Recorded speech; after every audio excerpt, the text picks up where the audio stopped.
자, 안녕하십니까. 삐대보자 김과장입니다. 자, 오늘도 장전 영상으로 찾아뵙게 되었습니다.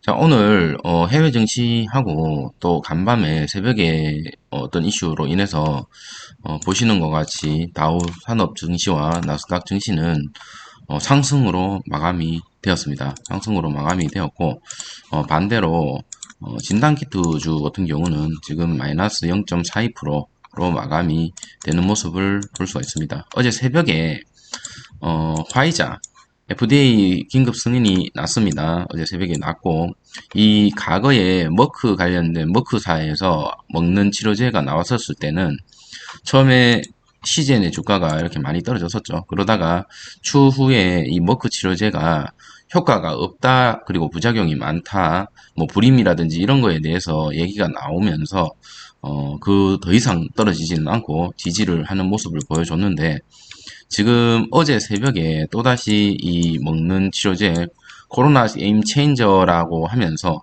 어떤 하방을 원하는 세력들에게 큰 호재다라는 생각이 들 정도의 어떤 이슈가 떴습니다.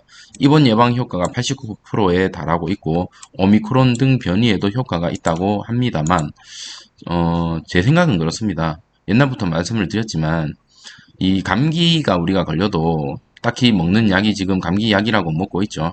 근데 이게 완치가 아니죠. 그렇다고 이 약을 먹는다고 해서 다음에 또 감기가 안 걸리는 건 아니죠. 독감 마찬가지죠. 독감 걸리면 우리가 독감 관련된 또 약을 먹습니다.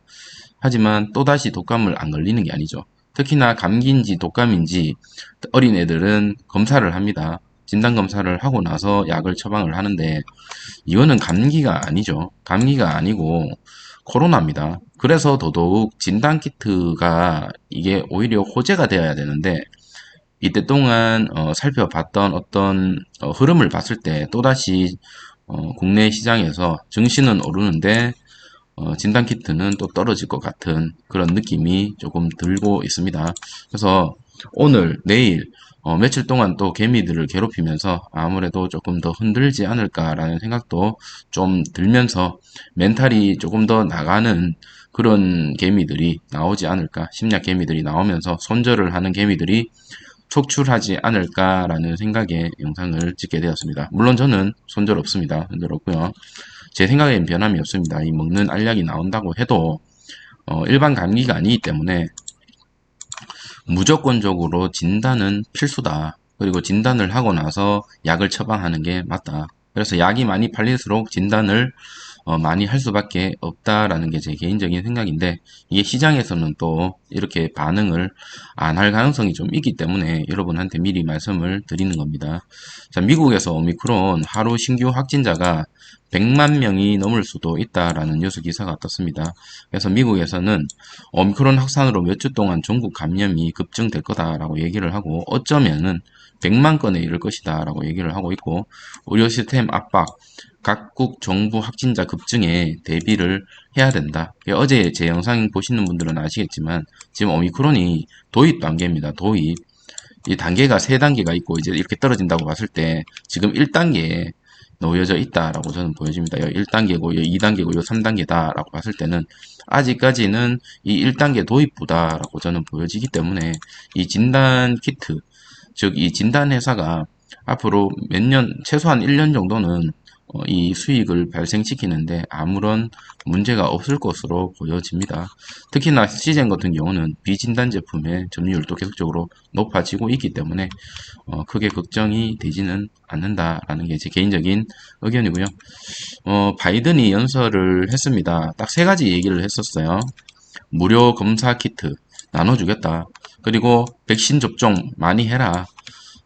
그리고 나서 마지막으로 말했는 게 진단 검사를 할 수 있는 그 공간을 만들어 주겠다. 요 세 가지를 얘기를 했습니다. 제일 중요하게 강조한 게 백신, 부스터샷을 맞아라. 두 번째는 우리가 무료로 자가 진단 키트를 나눠주겠다. 마지막으로 얘기한 게 줄 서서 PCR 검사 받는 그런 일은 없을 거다. 그래서 의료진이나 그리고 검사를 받는 검사소를 더 늘릴 거다라는 이 세 가지 우리가 예상했던 그런 얘기를 했습니다. 자, 미접종자들한테 계속적으로 백신을 맞아라라고 얘기를 하고 있고, 심지어는 미접종자한테 뭐 장기적인 어떤 불이익이 있을 수도 있다는 식으로 언급을 했습니다.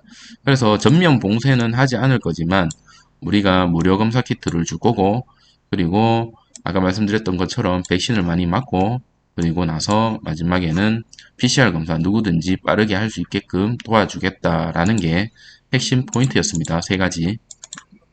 자, 여기 보시면 바이든 대통령은 이날 누가 코로나19에 감염됐는지를 아는 것이 매우 중요하다고 얘기를 하죠. 누가 감염됐는지 알기 위해서는 결론적으로 검사가 선행돼야 된다. 자국민에게 자가진단키트 5개를 신청자에 한해서 우편으로 무상으로 공급하겠다라고 합니다. 그리고 또 백신 접종소를 현재 8만 곳에서 1만 곳을 늘리고, 또 마지막으로 뉴욕처럼 길게 줄을 서서 검사를 기다리지 않도록 긴급 검사 시설도 추가로 설치하겠다라고 얘기를 합니다. 결론적으로 이런 것들이 이 진단 키트 그리고 백신 쪽 이쪽으로는 호재성 이슈다라고 보여지는데, 시장에서는 아까 그 치료제로 인해서 진단 키트는 또다시 혼자서 좀 좋지 않은 모습을 보여줄 수도 있겠다라는 생각이 듭니다. 이런 생각들은 이 시즌을 오랫동안 갖고 있었던 사람들은 이 백신이나 치료제가 나온다 한들 코로나 진단키트의 수출이나 어떤 소모가 줄어들 거다라고는 전혀 생각을 하지 않는데, 일반적으로 관심이 없는 사람들은 치료제가 나왔다라고 생각한다면 진단키트는 끝났다라고 생각할 수도 있겠다라는 생각이 들고, 시장에서 사실 그거를 국내 세력들이 역이용하는 경우가 좀 많았습니다. 자, WHO에서도 얘기를 합니다. 전면적 부스샷 백신 불평등을 악화하고 있다. 자, 코로나 길어질 수도 있다. 이 말이 뭐냐면 이겁니다. 우리나라도 아스트라제네카를 맞은 사람이 있고, 얀센을 맞은 사람이 있고요. 모더나, 화이자를 맞은 사람이 있어요.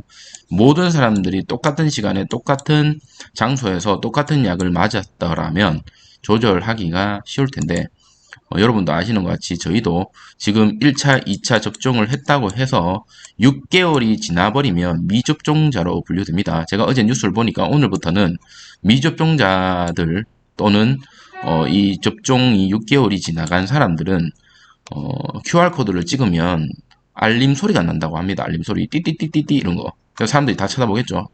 이상하게 그렇게 시선으로 이제는 될 것 같다. 그래서 우리나라는 이제는 싫든 좋든 백신을 다 아마 맞는 사람들이 많이 나올 것으로 보여지는데, 문제는 이 시간과 장소와 기간이 우리나라만 봤을 때도 똑같지 않기 때문에 한 그룹이 예를 들어서 한 6개월 전에 백신을 맞은 그룹이 40%라고 치면 6개월 뒤에 40%가 맞았다라면 1년 뒤에는 또다시 40%가 또 맞아야 되는 그런 양상이 벌어질 수도 있는데, 비단 나라 안에서도 이런 불평등이나 혹은 격차가 벌어질 수가 있는데, 전 세계적으로 봤을 때는 이러한 것들이 미국에서 다 맞아가지고 집단 면역이 생겼다 한들, 다른 나라에서 그게 아니라 한다면 또다시 언제 이렇게 백신에 대한 백신이 무제한이 아니죠. 그렇기 때문에 이런 문제가 될 수가 있다. 그래서 코로나가 길어질 수도 있다라고 얘기를 하고 있는 것 같습니다. 자, 오늘 장전 영상 이것으로 마무리하도록 하겠습니다. 자, 바라는 점은 제 예상과는 다르게 오늘 시장에서 시즌이 크게 떨어지지 않기를 바라고요. 첫 번째는. 두 번째는 공포에 개미들이 많이 던지실 것 같은데, 여기 제 영상을 꾸준히 보시는 분들 중에서 기업의 가치를 믿고 계시는 분들은 오히려 조금 더 물량을 태우는 거나 아니면 그냥 창을 닫는 것을 추천을 드립니다. 저는 중간중간에 한번 볼 거고 오후에 또 영상을 리뷰하면서 찾아뵙도록 하겠습니다. 자, 오늘은 제 예상이 비록 틀리기를 바라면서 영상을 마치도록 하겠습니다. 감사합니다.